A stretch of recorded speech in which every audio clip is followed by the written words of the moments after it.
Blower nitrous kit. We completely replaced the factory ECU and harness with a Holley Dominator setup.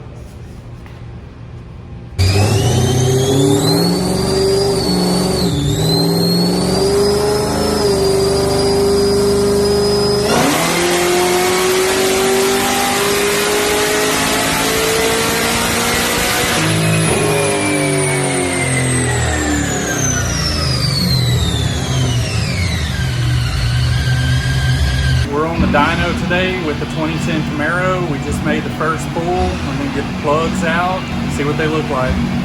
One of the things I'm really big on is reading plugs, especially on anything that's a power adder deal, nitrous or boost. This is one dyno pull on the 2010 Camaro and got some pretty interesting results. We had one cylinder that was way hotter than the rest. If you look, this whole bank, it's number 4 cylinder compared to the rest of the motor.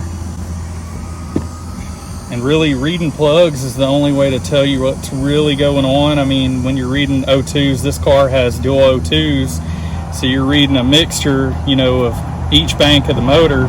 The spark plug was down in the combustion, in the cylinder, so it's going to tell you what's really going on. So one of the good things about most standalone ECUs is the ability to do individual cylinder timing and fuel corrections.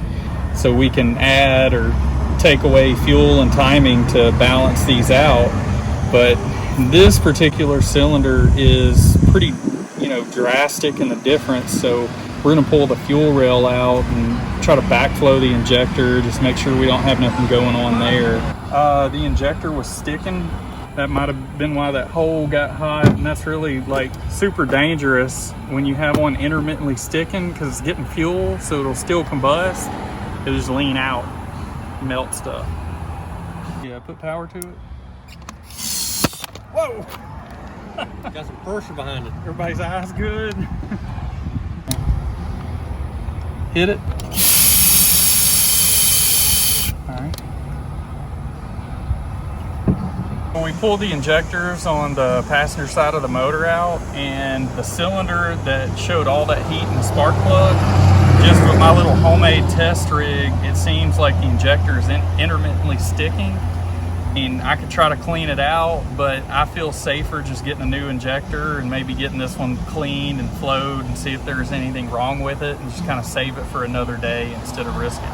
Well, we pulled the passenger bank of injectors out and we tested the injector on that cylinder that was showing all the heat. And just on my little homemade rig, the injector was intermittently sticking. So we're not wanting to chance it. I'm going to get a spare injector and just replace that injector, or maybe get this one checked out too and save it for another day instead of burning it up. So stay tuned. We'll have some videos of making some dyno pulls, because the owner wants to pulley it up, make a little bit more boost too.